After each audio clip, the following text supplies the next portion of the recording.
এই কোরআনটাকে কয়েকবার নাযিল করেছিলেন। আমাদের নবীর নাযিল করার আগে আল্লাহ তাআলা রূহের জগতে এই কোরআনটাকে নাযিল করে দিয়েছিলেন।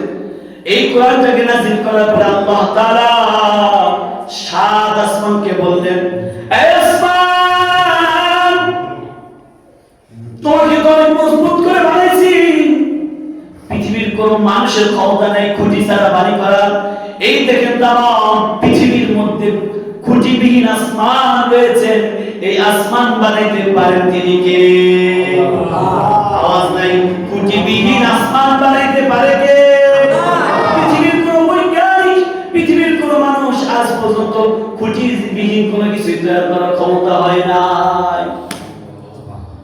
এই আসমানকে আল্লাহ বললেন, এই কোরআনটা আমি তোমার কাছে দিতে চাই, তুমি কোরআনটাকে সংরক্ষণ করে রাখবা, কোরআনটাকে হেফাজত করবা। আল্লাহ তাআলা যখন কোরআনটাকে আসমানের কাছে দিল, আসমান থর থর থর থর করে কেঁপে উঠল। সাত আসমানের রূপবাসী আসমান কাঁপা শুরু করলো।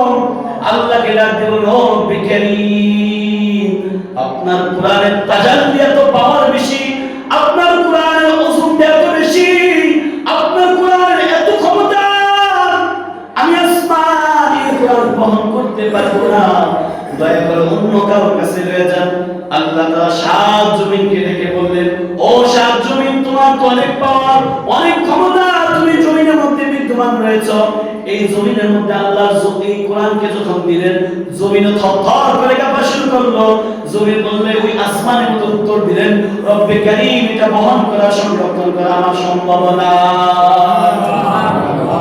এবার আল্লাহ তাআলা বললেন, এ পাহাড় জাবাল, আইহুয়াল জাবাল, এই অট্টালিকা বড় বড় পাহাড়, কত বড় দানবের মতো তোমাকে দেখা যায়, বিশাল বড় পাহাড়গুলো, যে পাহাড়গুলোকে আল্লাহ তাআলা দুনিয়ায় টিকে রাখার জন্য পেরাক তার কাছে নেই বলেন, সেই খুঁটি হিসাবে রাখছেন।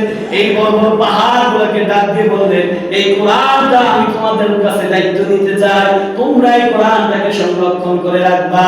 ওই আসমান যে উত্তর দিয়েছে, জমিন যে উত্তর দিয়েছিল, ওই পাহাড় সে উত্তর দিলেন। পাহাড় থরথর করে কেঁপে বললেন, রব্বে কারীম, এই কোরআনের ওজন, এই কোরআনের শক্তি, যে কোরআনের পাওয়ার, যে সেটাকে সংরক্ষণ করার ক্ষমতা আমার কাছে নাই। আল্লাহ তখন